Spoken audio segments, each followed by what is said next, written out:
მოგესალმებით, ეთერშია გადაცემა რეზიუმი, სტუდიაში მუშაობს ჟურნალისტი მერაბ მეტრეველი.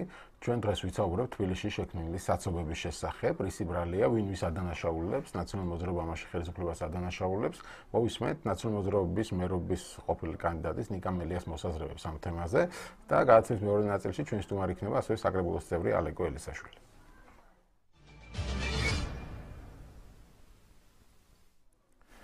მოგესალმებით, დიდი მადლობა. გამარჯობათ, დიდი მადლობა მოგზაურობისთვის სტუდიაში. საცობებზე ვსაუბრობთ, მაგრამ თავიდან მინდა კითხოთ, საცობები ხო ახალი პრობლემა არ არის თბილისისთვის? იცით რა თქმა უნდა, ახალი პრობლემა საცობები არ არის თბილისისთვის. თუმცა ის რაც უკანასკნელ პერიოდში ხდება, ეს არავისთვის პრინციპში გასაკვირი არ უნდა ყოფილიყო, ადვილად პროგნოზირებადი იყო ამაზე. ესეთ თქვენ თქვით რომ ერთი გაერთიანება მეორეს აბრალებს. აი ამ შემთხვევაში ნამდვილად მნიშვნელობა არ აქვს, ვინ რომელი პოლიტიკური გაერთიანების მომხრე ამ ხარდაჭერა, იმიტომ რომ ყველას გვეხება, ხო ეს ტკივილი თბილისში რაც ხდება. მაგრამ როდესაც ჩვენ საუბრობდით რომ არაფერი რეალურად არ კეთდება ამ მიმართულებით, მივიღებდით ამ შედეგს, რაც შედეგსაც ღებულობთ, ხო? დღეს პრაქტიკულად პარალიზებულია. პარალიზებულია და სხვაგვარად ვერ მოხდებოდა, იმიტომ რომ ყველა ის მიმდინარე პროექტი, ნამდვილად ყბადაღებული გახდა, ხო ეს თემა, რომ გაჩერდა ეს პროექტი, შეჩერდა ეს პროექტი, იყო გაჩერებული, რომელიც სატრანსპორტო ინფრასტრუქტურის მოწყობას გულისხმობდა და არც ერთი ახალი პროექტი არ განხორციელებულა, არ დაწყებულა. პირველ რიგში, რა თქმა უნდა, რკინიგზის შემოვლითი გზა და როდესაც რკინიგზის შემოვლითი გზას ვამბობთ, ბევრს დღესაც გონიათ რომ რაღაცნაირად ეს მხოლოდ რკინიგზასთან არის დაკავშირებული, რადგან თბილისის შემოვლითი გზა არის. ეს გზა დაიწყო 2010 სამანქანო გზაც იქნებოდა. რა თქმა უნდა, დიახ, აი სარკინიგზო ხაზის ნაცვლად დღეს ჩვენ გვექნებოდა უკვე საავტომობილო მაგისტრალი. იქ რკინიგზა. დიახ, ანუ გადადიოდა რკინიგზის ხაზი და მის ნაცვლად იქნებოდა მაგისტრალი. ანუ რეალურად ჩვენ თბილისში მივიღებდით უკვე მესამე სანაპიროს. აი მაგალითისთვის გეტყვით 2010-ში დაიწყო ეს პროექტი და ჩემის აზრით უმსხვილესი არა მხოლოდ ინფრასტრუქტურული პროექტი, არამედ ეკონომიკური უმსხვილესი პროექტი, აი ენგურჰესის მშენებლობის შედეგად ესეთი მსხვილი ეკონომიკური პროექტი არ განხორციელებულა. 300 მილიონიანი ბიუჯეტით, 75% ბიუჯეტის უკვე ათვისებულია და სამუშაოების 80%-ია შესრულებული. ნუ იქ 12 ხიდია შენ და 5 გვირაბი და 2013 წელს უნდა დასრულებულიყო და სრულად 2015 წლის დასაწყისისთვის ექსპლუატაციაში შესულიყო. მარტივად რო აუხსნათ ჩვენ ტელემაყურებელს და რადიოსმენელებს, აი კახეთის გზატკეცილიდან საათში 3000 სატრანსპორტო საშუალება შემოდის მარცხენა და მარჯვენა სანაპიროზე.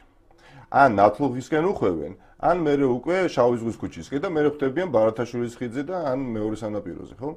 ეს გზა დღეს რო გაკეთებული ყოფილიყო და რო არ შეეჩერებია 2012 წლის ნოემბერში, გაგრძელდებოდა, აი სადაც პეტრე-პავლეს სასაფლაოა, ხო?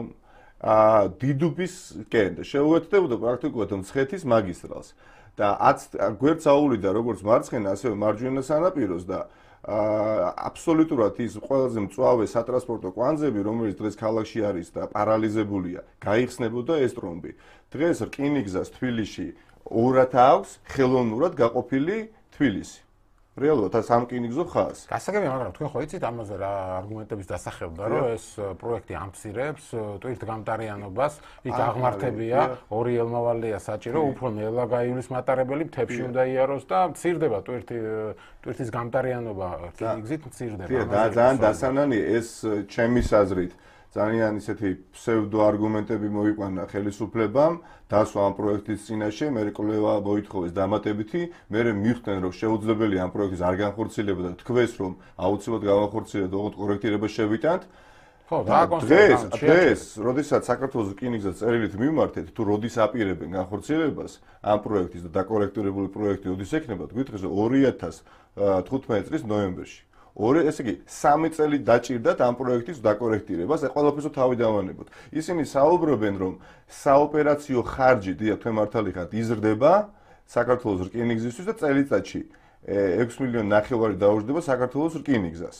ვინაიდან ტრასა სარკინიგზო ლიანდაგების ეხლა 32 კილომეტრი და 64 ხდება და ტვირთბრუნვა ანუ გამტარუნარიანობა შეფერხდება, ისინი საუბრობენ და საოპერაციო ხარჯი იზრდებაო, თუმცა რა თქმა უნდა ეს საკამათოა, რომც იზრდებოდეს 6 მილიონი ნახევრით. ეს ხომ საჯარო ინტერესს ემსახურება ეს პროექტი. შეუძლებელია, ეხლა რა ჯობია ქალაქში სამაშველო სამსახური იგვიანებს, ხო? აი გუშინს შეგნებულად გავაჩერე საცობში და აი მანქანი და მანქანაში ვესაუბრებოდი მაშველს. რეალურად გაჭედილი იყო. სასტრაფო იგვიანებს, საპატრულო პოლიცია იგვიანებს. ანუ არანაირი ძრა არ არის. საცობები ყველა ქალაქში არის, ფაქტობრივად ეს მოსალოდნელი იყო. არა, მაგრამ ეს საცობებიც აღარ არის. მანქანების რაოდენობა იზრდება. ანუ რა მანქანებს მაგაში საქმე, ანუ ბალანსი ქალაქი ვითარდება ისე რომ ბალანსი არის დარღვეული. იზრდება მანქანების რაოდენობა საგრძნობლად, მაგრამ პარალელურად არანაირი ინფრასტრუქტურა არ შენდება სატრანსპორტო. აი ეს ხიდი მარცხენა და მარჯვენა სანაპიროებს რო აკავშირებდა სამტრედიის ქუჩასთან. ხო, ყველაფერი მზად იყო. 80 მილიონი აზიის განვითარების ბანკს ჰქონდა გამოყოფილი. და უნდა დაწყებულიყო უბრალოდ ნება იყო პოლიტიკური ხელისუფლების მხრიდან. ახალმა ხელისუფლებამ სამწუხაროდ შეაჩერა და არგუმენტი რა ქონდათ, რომ ეს ხიდიო ძვირიжდებაო, ჩვენო დავაკორექტირებთ ამ ხიდს და სხვა ხიდს ავაგებთ. იმის შემდეგ გავიდა რა 2 წელიწადი, ხო? განვითარების ფონდს მიმართეთ და არანაირი მუშაობა არ მიმდინარეობს. მაგრამ მერია ეხლა გადაიბარეს მაგრამ ნახოთ რა რა. არა, მე 6 შეჩერებული პროექტები მომავალი წლის ბიუჯეტში რა არის იცით? საგანგაშო არის ის, რომ ეხლა რა მდგომარეობაც გვაქვს საცობებთან მიმართებაში. მოგვენატრება აი ეს მდგომარეობა მომავალ წელს ვინაიდან მომავალ წელს პრაქტიკულად ბიუჯეტში არანაირი პროექტი არ ფინანსდება, რომელიც მიმართული არის სატრანსპორტო მოძრაობის გაუმჯობესებისკენ, ხო? რამდენიმე პროექტი იყო, პროექტის სახით და კონცეფცია არსებობდა მერიაში და შეაჩერეს, რომელი ერთი გითხრათ, მაგალითად თამარაშვილისა და უნივერსიტეტის ქუჩების კვეთაზე ესტაკადა უნდა აშენებულიყო ეს ვერის ხეივნიდან ახალი მაგისტრალი. ესტაკადაზე ვილაპარაკოთ, ღირთა მოედანზე თქვენმა გაკეთებული. არა, არაფერი არ კეთდება, სამწუხარო ეს არის. არა, ის რა უშველა, ამაზე ვილაპარაკოთ, ამ ორი მაყურებელია და მოდით მოусმინოთ მათ. გამარჯობა. გამარჯობა. დიახ, გისმენთ. იცით რა, სანამ ბატონი მელია ისაუბრებს, რაც არ აკეთებს ხელისუფლება, ისაუბრებს იმაზე, რა გააკეთეს მათ. ერთ-ერთი მთავარი პრობლემა, რომ ქუჩები გადაწყვეტილი არის ის, რომ მთელი საქართველოს მოსახლეობა აქაა ჩამოსული. ეს იმ პოლიტიკის შედეგია, რომ სოფლის მეურნეობა არ ჭირდებოდათ. სოფლის მოსახლეობა დაატოვეს აბსოლუტურად სახსარის გარეშე და მათ მოუწიათ აქ ჩამოსვლა და აქ თავისი რაღაც რჩენა თავის, ხო? უმეტესობა არის ჩამოსული და ტაქსაობს, ხო? ძალიან დიდი ნაწილი შრომის უნარიანი მამაკაცები თუნდაც შეეძლო. ანუ 2003 წელს დაბრუნდნენ თბილისში 2003 წლის შემდეგ ამის თქვა გინდათ ხალბატონო? წლიდან 2012 წლამდე დათვალეთ რა თუ როცა გასაგებია, მაგრამ ყველაფერი კი ბატონო, გასაგებია. კარგი, მეორე მაყურებელსაც მოусმინოთ. გამარჯობა. ალო. დიახ, გისმენთ. გამარჯობათ. ნიკა შვილო მომისმინე რაღაც უნდა გითხრა. ეხლა ერთი რაღაცა მართალი ხარ იგვიანებს სასწრაფო. გაგიჟდება კაცი პირდაპირ. მე მაგალითად 3-4 დღის უკან ვიხჩობოდი რაღაც ვირუსია ისეთი რომ ყელში გიჭერს და თან ესე იგი მამიკოს ავანტყოფი ვიყავი მე და თვეობით დავდიოდი ბატონ ანზორისთან და შორებელიც არ არის თანაც. ხო და ეხლა იცით რაშია საქმე, აი თქვენ დროს რომ პოლიცია მოყვებოდა სასწრაფოს, მე ემფიზემა მაქვს ფილტვების და გულის უკმარისობა და ეს რა საჭირო იყო შვილო, მილიციის მოსულა, ბიჭების მოსულა ექიმებთან ერთად, ერთი თუ ექიმი იყო, 3 მოყვებოდა ისა და მე კიდე მეორე უფრო უარესი უნდა გითხრა. აი ეს აქტივისტები, ვითომ აქტივისტები ფულის გულისის რო ყველაფერზე მიდიოდნენ. იქნებ ჩვენ ძალიანად გვიყვარდა თითოეული თქვენთაგანი განა, ეხლა არ გვიყვარ ზოგიერთები, როგორ გეკადრება. მაგრამ აი ამ ხალხმა, რომლებიც კერენსკის დროინდელი და ძერჟინსკის დროინდელი ინფორმატორები იყვნენ, გააგრძელეს ძველებური მუშაობა. იმიტომ კი არა რომ ჩვენ რამე სამუშაო სხვათებებზე წავალთ ჩვენ გალბატონო მაინც საცობებზე ვსაუბრობთ კარგით არა ორივე კითხვას ვეცდები ეს ნუ სოფლის მეურნეობა არა ვერავითარ შემთხვევაში ვერ დავეთანხმები პირველ მოქალაქეს ეხლა თუ შედარების გაკეთება არ გვინდა მე არ ვარ იმ დავაში შესაძლოა მზად ეხლა თემა სხვა არის აბსოლუტურად რა იყო კარგი და რა იყო ცუდი ბევრი კარგი იყო წინასწარში ბევრი ცუდი იყო მაგრამ 2003 წლამდე პირველსვენ ზეთობა საქართველოს არ ახსოვს და მან ისე წარმოაჩინა თითქოს 2003 წელს ყველა სოფელი იყო გაგუგუნებული ყველა ქარხანა იყო გაგუგუნებული და მხოლოდ 2003 წლის შემდეგ მოხდა პრობლემაზე ხო რაც შეეხება ქალბატონს პოლიცია მოდიოდა სასწრაფოსთან არ ვიცი ხა ხშირად არის გამოძახება გააჩნია რა შემთხვევაა, როდესაც ეხლაც იძახებენ პოლიციას. ხო, არც არ ვიცი რას გულისხმობ ამ კონკრეტულ შემთხვევაში, მაგრამ მოდი დავუბრუნდეთ საცობების თემას. აი, თქვენ ხელისუფლების დროს, თქვენ მაშინ არ იყავით მართალი ნაციონალურ მოძრაობაში, მაგრამ იმ დროს გვახსოვს ჯერ კიდევ ჭიაბერაშვილის სამკუთხედი. მე ეს ესტაკადა გმირთა მოედანზე, რომელმაც ჩემი დაკვირვებით საცობები უფრო გამოიწვია, ვიდრე განმუხტა, იმიტომ რომ ეს ესტაკადების უმეტესობა არის ერთძოლიანი, მაგალითად ჩელუსკინელების ხიდიდან გმირთა მოედნამდე მონაკვეთზე საცობი არასოდეს არ მახსოვს და ეხა მუდამ საცობია, იმიტომ რომ იმ ერთძოლიან ესტაკადაზე დგას რიგი მანქანების და ამის ხიდამდე საცობი იქნება. ის არ არის დასრულებული, ნამდვილად არ ის პროექტები, როდესაც გაკეთდა, იმას ჰქონდა თავისი ეჭხი და თავის წარმატებას მიაღწია, მაგრამ ამას უნდა მოყოლდა სხვა განვითარება, სხვა პროექტებიც. მაგალითად, აი ვერის ხეობაზე რო ვერის ხეობიდან ახალი მაგისტრალი მოხდა ხევდულობაში. ან ამ მაგისტრალმა არსელი ჭავჭავაძე ან სხვა ქუჩები განმოხდა. არა, როგორ თქვენ წარმოვიდგინეთ ეს ვერის ხეობაში ეს ახალი მაგისტრალი რო არ გაჭრილიყო, დღეს აბსოლუტურად გაუვალი იქნებოდა. მაგრამ დღეს არ არის დასრულებული და პროექტი დევს მერიაში, რომელიც გულისხმობს აი ამ ახალი ვერის ხეობიდან მაგისტრალით, იქ არსებული გვირაბით უნდა დაუკავშირდეს მეორე გვირაბს, რომელიც არის ლაგუნასკენ მიმავალი. სადაც არ იქნება კვეთა. წარმოვიდგინეთ, ეს ერთი პროექტი, მეორე გითხარით თამარაშვილის ქუჩაზე ესტაკადა რო უნდა გაკეთდეს. თამარაშვილის სად ვერ მივხვდი. თამარაშვილის უნივერსიტეტი ვაკე საბურთალოს სასაფლაოსკენ მოდიოდა. დიახ, იქ უნდა გაკეთდეს ორდონიანი მოძრაობა. ანუ შუქნიშის გარეშე უწყვეტ მოძრაობას მივიდეთ. დიდი საცობები არა, საცობები როგორ არის იქაც საცობები. ასევე სარაჯიშვილის ქუჩა ვაშლიძე არის მაგალითად სააკაძის აი აქ მაგალითად სააკაძის ჩემ გადაცემაში ყველა სტუმარი მიგვიანებს და 1 საათით ადრე ვთხოვ რომ მოვიდნენ, იმიტომ რომ ყველა გადაცემას ვიწყებ რომ აი სტუმარი აგვიანებს საცობის გამო აი სააკაძის მოედანზე მე რაზეც ეხლა საუბრობ ეს არის პროექტების სახით დამუშავებული და კონცეფციები და მერის დღევანდელ მაღალჩინოსნებმა ეს იციან. მე მაგათო ვერაფერს ვერ მოვთხოვ ტრანსპორტის სამსახურის უფროს რა ქნას. მე დარწმუნებული ვარ რომ ის არის მომხრე პროექტები განხორციელდეს, მაგრამ არ აფინანსებენ ამ პროექტებს. ამიტომ ჩვენ მოვითხოვეთ რომ 20 მილიონი იქნეს გათვალისწინებული მომდენო წლის ბიუჯეტში. აი ლარი არ არის გათვალისწინებული. არც ერთი ინფრასტრუქტურა არ უნდა შეიქმნას ამათი ბიუჯეტში. მე მინდოდა დღეს ოცნების წარმომადგენლების მოწვევა საკრებულოდა, მაგრამ სამწუხაროდ არ გამოჩნდა. ჩათვალეთ მე მესაუბრებოდა დღეს. არ ვარ პოლიტიკური გაერთიანება. ძალიან სავალალო მდგომარეობაში არიან. გეუბნებით, აი სააკაძის მოედანზე გვირაბი არის გასაკეთებელი დევს ეს კონცეფცია. გვირაბით ორდონიანი მოძრაობა იყოს. საბურთალოს ქუჩიდან რომ მოვდივართ, წრეზე არ მოგვიწიოს და პირდაპირ გპ-ისთან ქვევით ჩავიდეთ. ხიდზე გვირაბით უნდა განიმუხტოს ეს ასევე შეშელიძის ქუჩაზე მუხიანიდან რომ მოვდივართ, ხო და გობრონიძეს ქუჩა, ეგ დანის მთავარი ქუჩა. იქაც იმ კვეთაზე არის ესტაკადის პროექტი დევს. ანუ ეს პროექტები დევს და ამ პროექტებს უნდა პროექტი დახვეწა, დამუშავება, დაკორექტირება და ლარი მაინც ხომ უნდა გაითვალისწინო 2015 წელს. და საერთოდ არ აქვს გათვალისწინებული და ნაცვლად ამისა, ეხლა ვიღებთ აბსოლუტურად, აი გუშინ დაუსვეს ბატონ მერს კითხვა. არანაირი ხედვა არ აქვს, სამწუხაროდ თქვენ დარწმუნდებოდით და პასუხი არის ძალიან შაბლონური. პუშკინის სკვერთან, პუშკინის ქუჩაზე აღსდგება ორმხრივი მოძრაობა. და სხვათა შორის არ შექმნა პრობლემა. პუშკინის სკვერის მიმდებარე ტერიტორიაზე თავისუფლებაზე შედარებით ყველაზე ნაკლებად მწვავე არის სატრანსპორტო კვანძი. ეხლა სანაპიროები არის განსამუხტი და ჩვენ პროექტით, რომელზეც 215 მილიონი დაიხარჯა უკვე, დღეს უნდა ამოქმედებულიყო შემოვიდგინე გზას გულისხმობ. თბილისში ჩნდებოდა მესამე სანაპირო პრაქტიკულად. იმუხტებოდა ის ორი.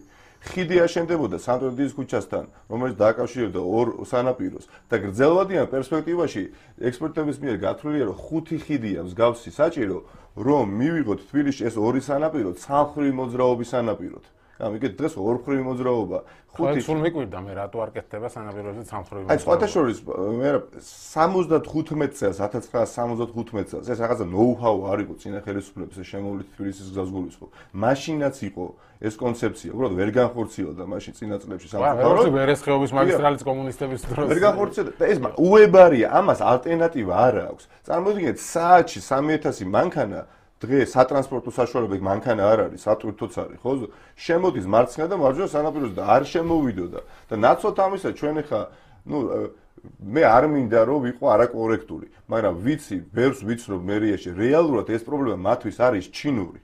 მართლა არის ჩინური და ძალიან სიმბოლურია, რომ ბატონი ნარმანია დღეს ამ ყველაფრის ფონზე ჩინეთში გაემგზავრა. ხო, მე კიდევ ერთხელ გავიმეორებ, ქართული ოცნების წარმომადგენლების უწვა მინდოდა საკრებულოდა, მაგრამ ვერ მოიცავ. ეს როგორი რაღაცა პარალიზებულია, დიახ, პარალიზებულია ქალაქი. თქვენ ნახავთ, მე არ მინდა რაღაც ნიშის მოგებით არ ვამბობ 2-3 შარშანად ამოსაუბროთ, შემოვიდე რკინიგზა როგორი გაჩერდა.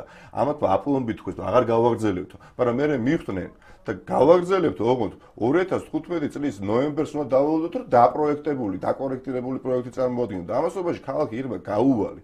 შეუძლებელია და თავი დავანებოთ საცობებს, ათასობით ოჯახი ცხოვრობს სარკინიგზო ხაზის მიმდებარე ტერიტორიაზე, ხომ? 75 ჰექტარი თავისუფლებოდა. ლიან დაგზეუდებთ რეალურად. თავი მე კამპანიის დროს ძალიან ხშირად დავდიოდი და შეუძლებელია, მაგალითად, თევდორე-ღვთის ქუჩაზე, წერეთის გამზირის მიმდებარე ტერიტორიაზე, მთელი რიგი 70 ქუჩა არის, რომელიც ესაზღვრება ამ სალიანდაგო ხაზს. მე უბრალოდ როცა დავიწყე გმირთა მოედანზე საუბარი, როცა აკეთებდა რაღაცა რაღაცას, ხო შეიძლებოდა უფრო გათვლილად გაკეთებულიყო და ეს რაღაც ერთზოლიანი ესტაკადები არ გაკეთებულიყო, სადაც იჭედო. წარმოგიდგენთ, ესტაკადაზე მანქანა რო გაფუჭდეს, გვერდზე ვერ გადაწევ, რო მეორე მანქანა გვერდი აუვა. დავა, ყოველთვის შეიძლება დავა, მაგრამ ფული იხარჯებოდა და საბოლოო ჯამში ნახევარ ფაბრიკაც ვიღებდა. ყოველთვის შეიძლება და შეგვეძლება დავა, მაგრამ დღეს აბსოლუტური სტაგნაცია, აი გეფიცებით, აი არაფერი არ ხდება, არანაირი ხედვა არ აქვს არც ერთი საკრებულოს წევრი ქართული ოცნებიდან და მაღალჩინოსანი დედაქალაქის მერიიდან,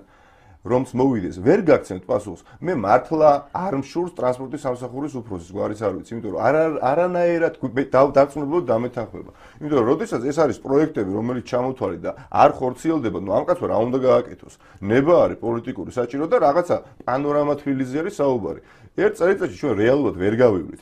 აი ეს მანქანების რაოდენობა იზრდება ასტრონომიული, ასე თქვათ, სისწრაფით, ხო? რეალურად თბილისი რომელიღაცა ერთ-ერთი პლანეტის ჯოჯოხის დაემსგავსა ამ თვალსაზრისით. და რატომ მოხდა ეს? წინა წლებში მილიარდიანი ინდუსტრია შეიქმნა რეექსპორტირების მანქანების, აი რუსთავში რო მილიარდიანი ინდუსტრია. ხა ვინც არ უნდა იყოს, ამაში ვერ შეედავება წინა ხელისუფლებას. ჩაწვა ეს ბიზნესი, იმიტომ რომ აზერბაიჯანმა ხო, მაგრამ წინა წლებში ხო ახერხებდა წინა ხელისუფლება ურთიერთობას, მაგრამ ეს არა, კომუნიკაცია უნდა შედგეს, ხელისუფლება იმისა რომ ესაუბრო, მაგრამ შენი სტრატეგიული მეზობელია და პარტნიორია და მანქანები ყავთ 10000 მანქანა ყავთ დაახლოებით ჩამოყვანილი მეორადი მოხმარების, რომელიც უნდა გადაიყვანათ მეზობელ ქვეყანაში და გაეყიდათ, ხო? ჩაუწვათ კრედიტებად ძიმედ დააწვა. და ეხლა იძულებულები გახდნენ, რომ ეს ნახევარფარში პრაქტიკულად გაეყიდათ თბილისში. უმრავლესობა მათგანი არის გაზზე გადაყვანილი ალტერნატიულ საწვავზე და სოციალური ფენის თითქმის ყველა წარმომადგენელს დღეს აქვს საშუალება, რომ მანქანით გადაადგილდეს. ხო, ეგ არ არის თავარი მიზეზი, შემიძლია არის ის, რომ იაპონური მანქანები შემოდის ძალიან ბევრი, რომელიც არის იაფია და იმდენი მარჯვენა საჭიანი მანქანაა თბილისში. მე ხუმრობდი კიდეც, რომ შეიძლება მოძრაობის მიმართულების შეცვლა მოგვიწიოს მარცხენა მხარეს, იმიტომ რომ მარჯვენა ყოველდღიურად იზრდება მარჯვენა საჭიანი მანქანების, ეს პატარა მანქანა Honda Fit, Nissan Note და ასე შემდეგ. ნუ შემოდის ყოველ დღე, არ ვიცი, ახალ მანქანებს ხედავ ჩემს უბანში მაგალითად. ანუ ამან რომ იაპონური ეს მანქანები ძალიან იაფად იყიდება, $2500 შეიძლება 2006 წლის, 2005 წლის მანქანა. ეს ალბათ ასე გაგრძელდება, არ ვიცი, შეიძლება მარჯვენა საჭიანი უნდა აკრძალო, არ ვიცი რა უშუალოდ. 2006 წლიდან ყოველწლიურად 100,000-ით იმატებდა მანქანების რაოდენობა. დღეს საქართველოში მილიონს გადაცდა უკვე ავტოსატრანსპორტო საშუალებების რაოდენობა. თბილისში ხა დაახლოებით არის 400,000 მანქანა.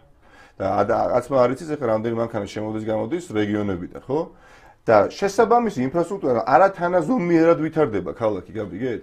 აი, როდესაც ლიანდაგს, ანუ რკინიგზის ხაზს ქალაქი ხელოვნურად ორად აქვს გაყოფილი, არ ვითარდება თანაზომიერად. აქეთ შენდება, ახლა თქვენ რო იყოთ ბიზნესმენი, აქეთ დააშენებთ, მაგრამ რკინიგზის მეორე მხარეს არ ააშენებთ, იმიტომ რომ არ გიგით. იქ მაცხოვრებლები ცხოვრობენ ავარიულ სახლებში და რომ ხვალ გაუჩნდეთ შესაძლებლობა თავისი სახლი დაანგრიოს ძველი ავარიული, იქ არ ააშენებს სახლს, აუცილებლად გადავა. შუა გულ თბილისში წარმოვიდგინეთ, არის 70 ჰექტარი აუთვისებელი და 210 მილიონი, 215 მილიონი არის დახარჯული. პატარა საქმე ხომ არ არის, აშენდა 12 გვირავი. 12 ხიდი და 5 გვირავი. ხო, შეიძლება ამ პროექტის ისე გაკეთება, რომ ხა დაკორექტირება აღარ გამხდარა. არა, ეს არის ფსევდო, ეს მოვიდნენ და ისაუბრონ დაგვიმტვიცონ. ეს არის ნამდვილად თითი და გამოწვეული არგუმენტი, რომ თითქოს რაღაცა არის დასაკორექტირებელი. თუ დასაკორექტირებელია 3 წელიწადი, ამას რაში ჭირდება? 2015 წლის ნოემბერში დადებენ დაკორექტირებულ პროექტს და მე დაჭირდება კიდევ 3 წელიწადი. სულ 3 წელიწადში, 2 წელიწადში აშენდა 12 ხიდი და 5 გვირავი და 80% სამუშაოები შესრულებულია. ანუ ხედვა არ არის რეალურად არანაირი და პანორამა თბილისზე საუბრობთ, რაც მე ვფიქრობ, რომ უხერხულია. ანუ თქვენ ფიქრობთ, რომ შევაჯამოთ ჩვენი საუბარი, რა არის საჭირო იმისთვის, რომ განიტვირთოს საჭირო არის პირველ რიგში შემოვლითი გზა. ჰაერი ვიჭირდება. სხვა ალტერნატივა არ აქვს. მით უმეტეს, აი 80% შესრულებულია. დაახლოებით ჭირდება 8-9 თვე, რომ ეს პროექტი დასრულდეს. 65%-ია თანხის ათვისებული, ხო 300 მილიონიანია, 215 მილიონიანი გახარჯული.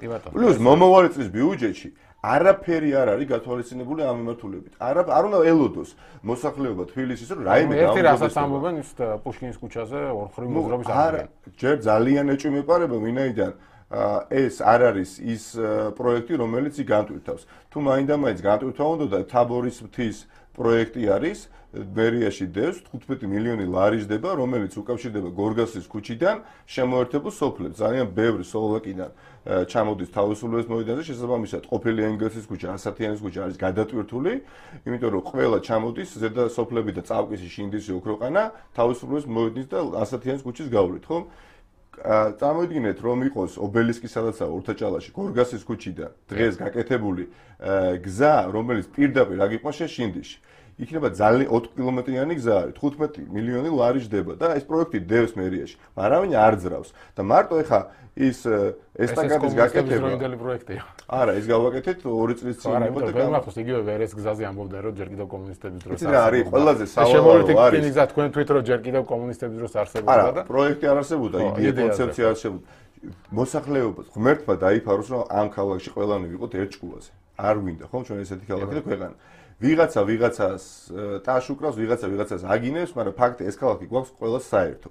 დღეს სამწუხაროდ ქალაქს ხავს, აი, მთლემარე ხელისუფლება არა პროგრესზე ორიენტირებული.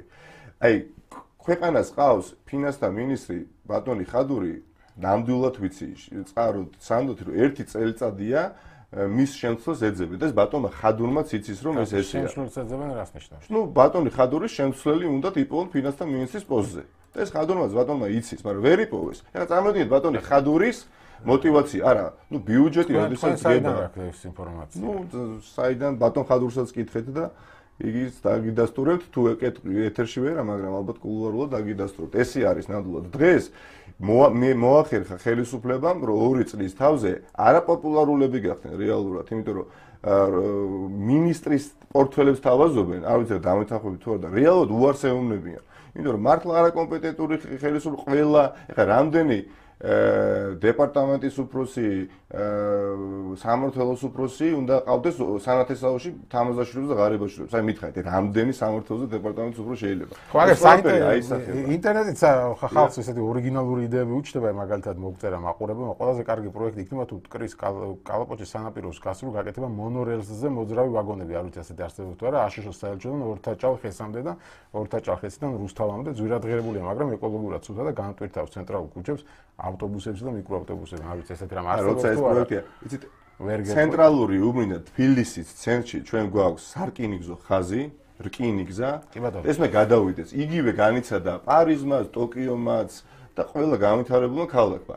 გზრდა და განვითარება. მინახავს ევროპულ ქალაქებში ცენტრში ავტოვაგზლები, მატარებლის ადგილები. ხო, მაგრამ სატვირთო ათასობით ნავთობპროდუქტი მოძრაობს დღის განმავლობაში. წარმოიდგინეთ, აი საღამოს 11 საათიდან დილის 7 საათამდე 19 მინიმუმ მატარებლის შემადგენლობა მოძრაობს შუაგულ თბილისში, რომელსაც გადააქვს ნავთობპროდუქტები. ყოველთვის დავანოთ უსაფრთხო არის, არ არის, ხო, ნამდვილად. და არის პროექტი შენ დაუცილებლად დაამთავრე, ხო? თანხა არის გამოყოფილი, ნება არის საჭირო. ხიდი ქონდა ეგერ და თქვი რომ უბრალოდ ძვირიждდება და დავაკორექტირებ და რასაჭირო იყო 80 მილიონის დახარჯვა და 40 მილიონად გავაკეთებო, გავიდა 2 წელიწადი და არაფერი არ გაკეთა. ამიტომ მე ვფიქრობ რომ 20 მილიონი ლარი მინიმუმ მომავალ წელს უნდა იქნეს გათვალისწინებული ბიუჯეტში სატრანსპორტო ინფრასტრუქტურის მოსაწყობად. ყველა პროექტის დასამზადებლად ეს თანხა იქნება საჭირო. შორს ვარ იმასისგან რომ ყველა პროექტის განხორციელება მოესწრება მომავალ წელს, მაგრამ მინიმუმ 2 სატრანსპორტო ყველაზე მწვავე კვანძი აუცილებლად დაექვემდებარება რეკონსტრუქციას. სააკაძეზე გვირაბის იდეა მომეწონა სიმართლე რო გითხრათ, იმიტომ რომ აქ ყველაზე მეტად მიშლის ხელს და ყველაზე დიდი საწობი სწორედ მე რასაც ეხავ საუბრობ, მერიაში რომ მუშაობ, ეს უბრალოდ არ საუბრობ, რომ ეს უნდა იყოს. რაღაცეები უკვე პროექტების სახით დევს, რაღაცეები კონცეფციის სახით დევს. ამას გამვითარებთ. ჩვენი დრო ამოიწურა, დიდი მადლობა ალეკ ველისაშვილი იქნება ჩვენი სტუმარი რეკლამის შემდეგ. ჩვენ ეთერში დაბრუნდით, ჩვენ შემდეგი სტუმარია საკრებულოს წევრი ალეკ ველისაშვილი, მოგესალმებით ალეკო. საღამოშტობის. დიდი მადლობა გადაცემაში ბრძანებისთვის. როგორ ფიქრობ, რა პრეტენზიების ნაციონალურ მოძრაობას აქვს დღეს ხელისუფლებასთან? საცობებთან დაკავშირებით, რომ შემოვლითი რკინიგზა უნდა გახორციელდეს, ხიდი, სამტრედიის ქუჩას და ასე შემდეგ. ეთახმები ამ პრეტენზიებში? არა, ეს დღეს რა პრობლემებიც გვაქვს, ეს არის ნაციონალური მოძრაობის დატოვებული პრობლემები. ეს არის ნაციონალური მოძრაობის მემკვიდრეობა. ხო, არა, ისინი ამბობენ, რომ ჩვენ მუშაობდით ამის, თქვა. არაფერზე არ მუშაობდნენ. ეს პროექტები უშველიძა. არა, ეს არის არასერიოზული მიდგომა. დღეს სამწუხაროდ არანაირი მიდგომა არ არის. წინაზე არასერიოზული მიდგომა იყო. სოფლიოს ურბანისტიკას და სოფლიოს ქალაქებს ეს გავლილი აქვთ, რომ მექანიკური ჩარევებით თითქოს მოაგვარებ მოძრაობის პრობლემას. მოძრაობის პრობლემას აგვარებს ორი რამ: მოძრაობის რეგულაცია და საზოგადოებრივი ტრანსპორტი. საზოგადოებრივი ტრანსპორტი თუ არ განვითარდა, თუ არ იყო ძალიან მოხერხებული, ძალიან ხელმისაწვდომი, სხვაგვარად ვერაფერს ვერ იზამ. აი 60-იან წლებში ევროპაში გაიარეს ზუსტად ასეთი რამ, როდესაც ბუმი იყო, როდესაც მანქანები გახდა ხელმისაწვდომი და ადამიანებს შეეძლოთ თავისი მანქანის ყიდვა.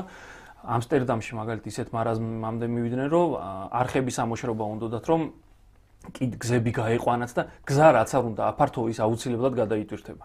გმირთა მოედანზე 10 იმხელა ესტაკადა. გზები და ესტაკადები არ უნდა გააკეთო. რეგულაცია. მე მიხვდნენ, რომ აი ახალი ხიდების დამატება, გზების გაფართოება და ესტაკადები გამოასწორებს სიტუაციას. ააშენეს, ნუ ეხლა ჩვენზე მეტ საშუალება ქონდათ და რამდენსაც აფართოებ და რამდენსაც აშენებ, იმდენად უფრო იტვირთება. ამიტომ დაიწყეს რეგულაცია და ქალაქის ცენტრში მანქანების შეზღუდვა. რეგულაცია ჯერ ერთი პარკინგი უნდა იყოს ადეკვატური და ავტოსადგომები უნდა იყოს ძალიან მოხერხებული და მეორე ქალაქის ცენტრში უნდა მაქსიმალურად თანდათანობით შეზღუდო მანქანების მოძრაობა. პარკინგი ძალიან ძვირი ღირს ქალაქის ცენტრებში. აკრძალვით ვერ აუკრძალო, მაგრამ 40 კმ/სთ-ზე მეც ვერ გადაადგილდები. პარკინგი ძალიან ძვირია, რომ აჩერებ ძალიან ძვირი გიჯდება, ამიტომ და ამ დროს არის იაფი, სუფთა, კომფორტული და ძალიან მოხერხებული საზოგადოებრივი ტრანსპორტი. ყოფილხარ მე ევროპაში და გინახავს ძალიან ის უხმაურო, წყნარად მავალი ტრამვაი და ასე შემდეგ. რომელიც დანიშნულების ადგილზე. ბატონო? ისიც არ ღირს იაფი. ჩვენ მანქანით არ გვიმგზავრია ევროპაში და იმიტომ ქალაქის ცენტრში გააჩერეთ აბა მანქანა. ერთი თვის ბილეთი რაც გიჯდება ევროპაში საზოგადოებრივი ტრანსპორტის მეტროსი ან ტრამვაის იგივე გიჯდება რამდენიმე საათი ქალაქის ცენტრში გაშერება. სამაგიეროდ ამ ტრამვაით ძალიან ან მეტროთი ძალიან მოხერხებულად მიდიხარ. ისე კი არა ჩვენთან რომ სამი ადგილის ტრანსპორტი უნდა გამოიცვალო სანამ იმამდე მიხვალ დანიშნულების ადგილამდე და კიდე მესამე ამბავი. აი ესეთი ქაოტური მშენებლობების შედეგებს ვიმკით ახლა. ეს არის მემკვიდრეობა ნაციონალური მოძრაობის და უღიმღამობა ახალი ქალაქის ხელისუფლების. ანუ ვთქვათ იმ შემოვლითი რკინიგზის პროექტს არ ეთანხმები? შემოვლითი რკინიგზის პროექტი ძალიან ნაჩქარევად გაკეთებული იყო. არ არის ცუდი იდეა რომ ქალაქგარეთ გაიტანო, თუმცა ამაზე უნდა ემშელათ, ამას არანაირი დისკუსია არ ქონდა, იმიტომ რომ ვიცით ქალაქებისაც რკინიგზის სადგურები ქალაქის ცენტრშია. გააჩნია, უნდა დაგვეწონა, მაგრამ როგორც სააკაშვილის დროს იყო პროექტი ისე დაიწყეს, რომ არავის არ დაუწონია, მაგრამ რევიზიასაც არ შეიძლება რომ 2 წელი მოანდომო. ამ შემთხვევაში ნაციონალური მოძრაობა ნამდვილად სამართლიანად აკრიტიკებს ხელისუფლებას, მეც ვაკრიტიკებ. აი ამ უნიათობის გამო. და კიდევ ერთხელ ვამბობ, საცობების გამომწვევი ერთ-ერთი მიზეზი არის ქაოტური მშენებლობები. საბურთალოზე რომ დასრულდება, აი როგორი გადატვირთულია სააკაძის მოედანი, გმირთა მოედანი, პეკინის ქუჩა, რატომ? იმიტომ რომ დააშენდება ის ყველაფერი, მე გიჟი კი არ ვარ. ამას ვამბობ ყოველ ხდომაზე საკრებულოს. 4-30 სართულიანი კორპუსი უნდა აშენდეს ასათიანის ფსიქიატრიული სეზოში. 30 სართულიანი. დაახლოებით რამდენიმე 1000 ოჯახზე იქნება. ერთ ოჯახზე მოსახლე დაემატება საბურთალოს. დანარჩენი ცაგარელის ქუჩაზე 12 კორპუსი შენდება. M კვადრატი ასათიანის ქუჩის დასაწყისში 1200 ოჯახიან იმას აშენებს და ოჯახზე უკვე ითვლება მანქანა ნახევარი, ასეთია ურბანული სტანდარტი. და 300 მანქანაზე აქვს ავტოსადგომი. 1200 ოჯახზეა ბინა და 300 ავტოსადგომი. ეს ხო ქუჩაში გამოიყვანს ამ მანქანებს. და მიზიდულო ეს корпуსები რა არის რომ მანქანით უნდა მიხვიდეს სამსახურით საბურთალო და ვაკე იქნება აბსოლუტურად გაუვალი ერთ წელიწადში როდესაც ეს მშენებლობები დასრულდება. ამიტომ ამბობდი გამოაცხადეთ მორატორიუმი, გადახედეთ ეს მშენებლობები გავიტანოთ სადაც ქალაქი პერსპექტივაში და იდეაში უნდა განვითარდეს. იქით არის ორი არეალი, ან თბილისის ზღვა, ან რუსთავსა და თბილისის შორის ტერიტორია. სხვა ფიზიკურად არ არსებობს. ამაზე უნდა გვემშელა. მცხეთისკენ ვეღარ წახვალ. ამაზე უნდა გვემშელა. ამას ვამბობდი რომ სანამ ახალი ხარ, სულ ეუნებოდი პირად საუბრებში ვეუნები რომ სანამ ახალი ცოცხი ხართ, ხო, სანამ კალაპოტში ძალიან ჩამჯდარ ხართ, ნარმანიასაც ვეუბნები და სხვებსაც. ეხლა დაიწყეთ ნაბიჯების მშენებლობები ხო ეკონომიკის მხრივ არის კარგი. მშენებლობა ისეთი მოქნილი ბიზნესია. საქმეებს და ასე შემდეგ და ხმა ისეთი მოქნილი რთულია. კიდევ ერთხელ გეუბნებით რა აი ამ საცობების გამო რამე დღიერს უკვე და ერთ წელიწადში ამ მშენებლობის შედეგების გამოსწორება გაცილებით ძვირი დაუჯდება ქალაქს, ვიდრე ახლა ამის შეჩერება. მშენებლობა არის ისეთი მოხერხებული ბიზნესი, არის უზარმაზარი მოთხოვნა, იმიტომაც არის ეს მშენებლობა, ხო? აუცილებლად როცა აქ შეზღუდავ და იტყვი რომ აი აქ არის წახალისებული ეს ყველაფერი, მიწის ნაკვეთები მიეცი, ვისაც აქ შეზღუდავ და ასე შემდეგ. ის აუცილებლად იპოვის იმის და ჟანგბადევით არის. დაწყებულია იმას რაღაც უზარ. ხო და სანამ მოვიდნენ დაწყებულია უკვე 4 თვეა გამალებით აშენებენ ხო მე-4 თვეა ხელისუფლებაა ქალაქის მოსული ხო თავიდანვე ეთქვათ რომ ვაცხადებთ მორატორიუმს გადავხედავთ რომელიც შეირჩევდა არა ხელისუფლებაში მოსვლის შემდეგ თორე მაგლოზუნგიც იყო რომ გენგეგმას გავაკეთებ სად არის ჩამიჩუმი არ არის გენგეგმაზე არც საშუალედური რეგულაციებია არაფერი კიდევ ერთხელ ვამბობ ეს მანქანები იტვირთება იმიტომ რომ ერთსი და ქუჩებზე პეკინის ქუჩა არ არის ამხელა ნაკადზე გათვლილი და არ არის ამდენ корпуსზე გათვლილი. არც ვაჟებშეველა და არც პავლოვი და არც ჭავჭავაძე და ასე შემდეგ. ატენის ქუჩაზე აშენებენ 25 სართულიანს. ეს ხო ნიშნავს რომ ინფრასტრუქტურულად მოკვდება იქაურობა. ხო და ქალაქში ყველაფერი არის ერთმანეთში ბმაში. ერთმანეთში აუცილებლად და ეს წვიმა მოვიდა და მანქანები გაჩნდა. უარყოფილა წვიმა კი საცობს აფერხებს, ართულებს, მაგრამ ეს წვიმა რატო ართულებს ვერ მივხვდიო. ხო, ანელებენ მოძრაობას, ყველას ეშინია, ანელებენ მოძრაობას და შენელებული მოძრაობა იწევს ამ გაჭედვას. ეს არის მიზე შედეგობრივი ყველაფერი. აქამდე ნაციონალები არ აქცევდნენ ყურადღებას და ესეთი მექანიკური ჩარევებით უნდათ რომ აი ხა ესტაკადას ავაშენებთ, სააკაშვილი ამბობდა, ავაშენებთ ესტაკადას, განიტვირთება ყველაფერი. ეხა ნარმანია იგივე რიტორიკას, პუშკინზე ავაშენებთ, პეკინის ქუჩა რო გადატვირთულია, პუშკინის ესტაკადა რას უშველის. აი მაგალითად მელი ამბობდა რომ პროექტი გვაქონდა რომ თქვა საკაძეზე გაკეთებულიყო გვირაბი საბურთალოს ქუჩიდან ქვევით ხიდისკენ რომ თქვა ეს წრეზე ბევრ მანქანას არ ეტრიალა და ასეთ პროექტებიც ალბათ საჭიროა ხო ასეთი პროექტები კი არა რა არის იცით საჭირო გეგმა რო ამბობ ეს არც თორაა და არც ბიბლია არის ეს არის სახელმძღვანელო გენგეგმაში ხედავ ყველაფერს, სად მშენებლობების წახალისება, სად გზები უნდა განვითარდეს, ტრანსპორტის რეგულირება როგორ მოახდინო და ეს არის урბანისტიკა 21 საუკუნის, არის მათემატიკური და კომპიუტერული პროგრამა, სადაც ყველაფრის დათვლა თამამად შეიძლება. ხო და არავინ ნაციონალებიც არ ფიქრობდნენ, ნაციონალებიც ფიქრობდნენ აი ესეთი რომ აი ხა მოდი ავაშენოთ ეს შეიძლება ერთმანეთთან შესაბამისობაში არ იყო, მე ის ხელახლა უნდა აგეშენებინა, ხა გმირთა მოედნის ესტაკადა აშენდა, მაგრამ ვაი იმ აშენებას ხომ? თქვენ ამბობთ უნდა ერთი მანქანა რო ფუჭდება, იკეტება ყველაფერი აბსოლუტურად. მთლიანობაშია ქალაქი დასანახი. მთლიანობაში არის დასანახი, მათ შორის ტრანსპორტის სეგმენტი. ამას არ ვერაკეთებს სამწუხაროდ ახალი ხელმძღვანელობა ქალაქის. მე ამ პროცესებში უშუალოდ ვარ ჩართული.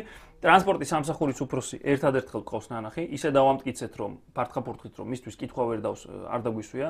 მე კითხვა დავსთან არმანია მიპასუხა, დავამტკიცეთ და მე მოусმინეთ ამ კაცს ვამბობდი რომ ნუ გვეჩქარება მოусმინოთ.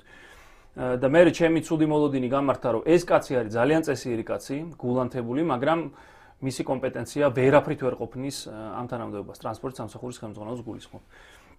მოусმინეთ მე ამ კაცს და ძალიან მძიმე შტაბეშტილება დარჩა დაგვიტოვა.